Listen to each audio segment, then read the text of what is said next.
طلعت، ومن كلمات هشام مدحت، ومن ألحان إسلام زين، ومن توزيع محمد مالك، وإخراج محمد يحيى، وهي من إنتاج قناة فور ميديا. هنشوف العمل ونرجع للأستاذ علي تاني.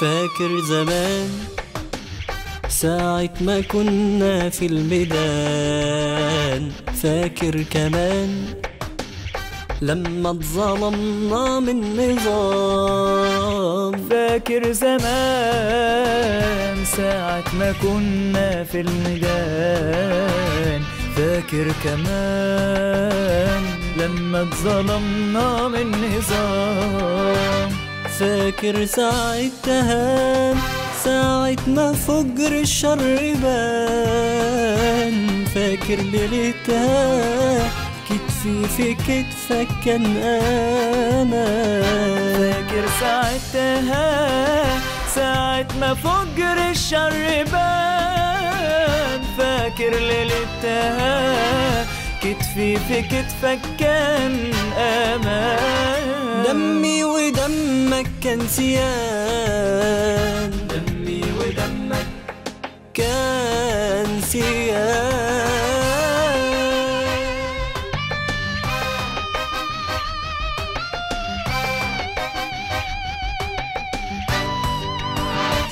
فاكر يوميها يوم ما كان جيلنا كان، فاكر عدوه شفنا بعنا كان شيطان، فاكر يوميها يوم ما كان جيلنا كيان، فاكر عدوه شفنا بعنا كان شيطان، والله ما ينفع إن الصباع يكسر صباع، والله ما يشفع لبلدنا نصر بإيدينا ضاع، والله ما ينفع إن الصباع يكسر صباع، والله ما يشفع لبلدنا نصر بإيدينا ضاع، ضحكوا علينا قلبوا سحاب الحلم قاع، خدعوا عينينا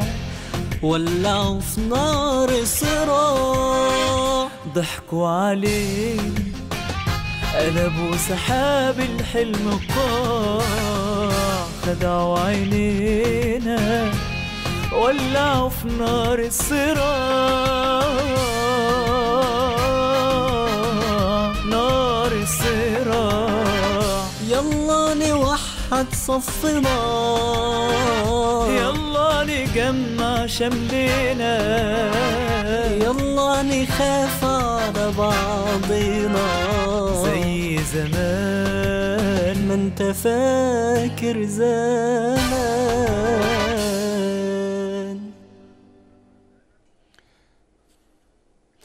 فاكر زمان أغنية تسترجع ذكريات ميدان التحرير وشعار إيد واحدة اللي كلنا كنا عايشين هذا الحلم الجميل في ميدان التحرير، وهو من غناء ضياء توفيق وإسلام طلعت، ومن كلمات هشام مدحت وألحان إسلام زين، ومن توزيع محمد مالك وإخراج محمد يحيى، ومن إنتاج قناة فور ميديا.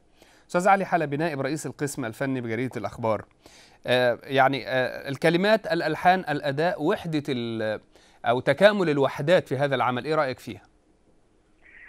كثيرون بيعبر عن حل كثيرون في الشارع المصري الآن، اللي أنا بتنبأ لضياء توفيق وإسلام طلعت بمستقبل باهر، فعلا هم قدروا يعبروا فعلا بشكل كبير جدا من خلال صوتهم ومن خلال أدائهم للأغنية عن المضمون اللي عايزة تقوله الأغنية، وهي فكرة التوحد من تاني، فكرة التوحد القوى السياسية، أو بعيدا عن القوى السياسية فكرة استرجاع الذكريات ودعوة للتوحد من تاني لشباب الثورة.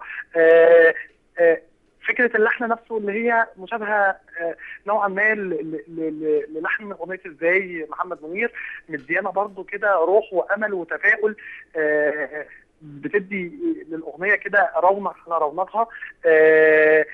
اعيد بس على فريق العمل ان هم كان المفروض ان هم يحطوا بعض المشاهد من ميدان التحرير خلال 18 يوم، خلال الفتره اللي كان فيها توحد لكل القوى وكل الناس موجودين. هو كان مركز قوي على المطربين الاثنين اللي هو ضياء توفيق واسلام طلعت.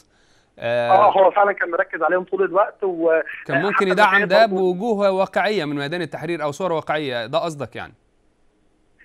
كان المفروض صور واقعيه من ميدان التحرير فعلا، كان هتضيف على المعنى فوق المعنى اللي هي بتقدمه الاغنيه، لكن الاغنيه رائعه. ضياء واسلام الاثنين رائعين فعلا، ونبره صوتهم كويسه جدا، فيها شجن كويس. يعني انت كمسؤول اللجنه الاعلاميه في حركه 6 ابريل، سمعت هذه الأغنية فكرتك بذكرياتك في ميدان التحرير في ثورة يناير؟ هل من الممكن أنه حد تاني مثلا من الإخوان يسمع الأغنية دي يشعر أن هي برضو بتخاطبه؟ حد ثالث من الأحزاب الأخرى، حد رابع؟ هي بتكلمنا كلنا. هي بتكلمنا كلنا، يعني هي مش نوعية، هي كلمة الثورة بعيدا عن انتماءاتهم السياسية، هي بتكلم كل شباب الثورة وبتدعو كل شباب الثورة للتوحد من جديد في مكان واحد، في خندق واحد، علشان يقدروا يحققوا أهداف ثورتهم. على ما أعتقد إنما واحد من 6 ابريل، واحد من الاشتراكيين الثوريين، واحد من الإخوان المسلمين، هي بتدعو كل القوى دي أو بتتكلم عن كل واحد على هدف كل القوى السياسية دي، وبتدعوهم للتوحد. وعلى ما أعتقد إن هم قدروا يوصلوا المعنى اللي هم لكن هو ما عبرش عن ده في الصورة، ما عبرش عن ده في الصورة. المفروض كان يجيب حد هو عبر عن ده بالكلمات، هو عبر عن ده بالكلمات، لكن في الصوره كان فعلا محتاج ان هو يحط بعض المقاطع من ميدان التحرير من خلال 18 يوم اللي كل الناس كانت موجوده فيها في ميدان التحرير. كان محتاج ان هو الموضوع يبقى اوقع شويه، يبقى طيب استاذ علي، مش ممكن يكون هو قصد ده عشان الموضوع ما يبقاش خاص يعني ما ينساش حد مثلا، يبقى الموضوع فعلا فيه عموميه، فيه شموليه لكل من كانوا في ميدان التحرير، لان في ميدان التحرير كان فيه مواطنين ما لهمش اي اتجاه سياسي ولا حزبي، يعني مواطن عادي جدا. ما حضرتك احنا بنقول لو كان جاب مشاهد من ال 18 يوم في ميدان التحرير، جوه ال 18 يوم في ميدان التحرير ما كانش بيتعرف مين السلفي، مين الاخواني، مين 6 ابريل، مين الاشتراكيين الثوريين، كل الناس في خليط واحد موجوده مع بعضها في خيم واحده، ما كانش فيه تقسيمات ولا كان فيه اتجاهات ولا كان فيه. ولو جاب مقطع رأسي او افقي كان هيغنيه عن ده كله. فعلا بعد المشاهد من ال 18 يوم، من لحظات الانتصار، من لحظات التوحد، من موقعة الجمل، كانت هتضيف معنى جميل على الموضوع، على لكن العمل فعلا حاسس انه خاطب كل الاخوه الفرقاء. العمل رائع، العمل رائع، واداء الاثنين المطربين ضياء وسام فعلا رائع، صوتهم فيه شكل كده حلو بيوصل المعنى اللي هو بتاع الاغنيه. شكرا. الكلمات رائعه، عبرت عن كل الفئات اللي موجوده، بتخاطب كل الناس، كل واحد على حده. فلما اعتقد ان هم يقدروا يوصلوا تحيه ليهم، تحيه لهذا الفريق، غناء ضياء توفيق واسلام طلعت، ومن كلمات هشام مدحت، والحان اسلام زين، ومن توزيع محمد مالك، والمخرج محمد يحيى، ومن انتاج قناه فور ميديا. يلا شد حيلكم يا شباب، عايزين اعمال تانية اكتر ورسائل مختلفه اكتر من ابداعاتكم الجميله اللي بتثري الفن الرائع الجميل.